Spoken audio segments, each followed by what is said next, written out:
start. ठीक है sir.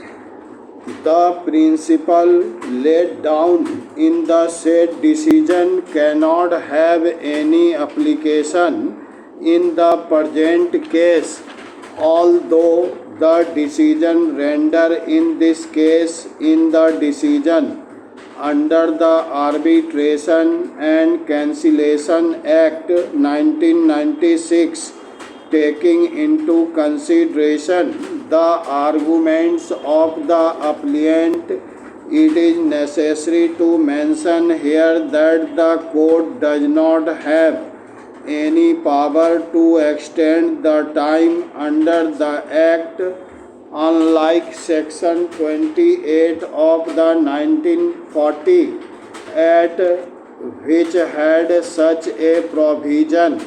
The court has therefore been denuded of the power to enlarge time for making and publishing in an award. It is true that apparently there is no provision under the Act for the court to fix a time limit for the conclusion of an arbitration proceeding, but the court can opt to do so in the exercise of its inherent power on the application of either party, where however the arbitration agreement provides the procedure for enlargement of time and the parties have taken resource to it and consented to the enlargement of time by the arbitrator. The court cannot exercise its inherent power in extending the time fixed by the parties in the absence of the consent of either of them. Paragraph change.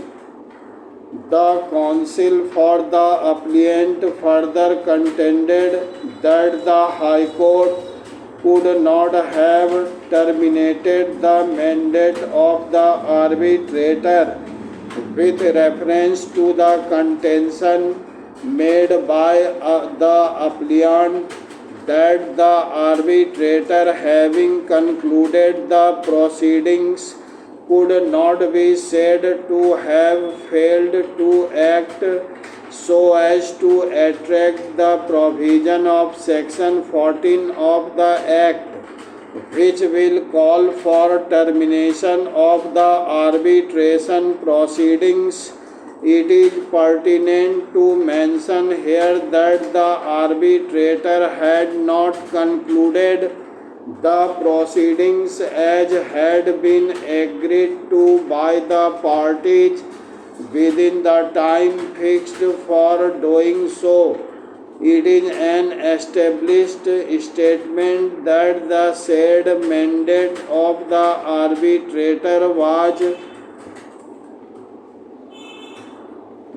terminated only because of the fact that the arbitrator, having failed to conclude his proceeding within time, did not warrant to be continued as an arbitrator in the absence of the consent of both the parties.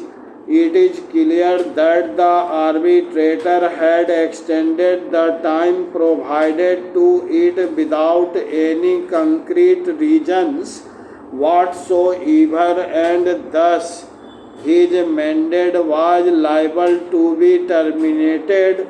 Subsection 1 further states that the mandate of an arbitrator shall also stand to be terminated if he withdraws or the parties agree to the termination.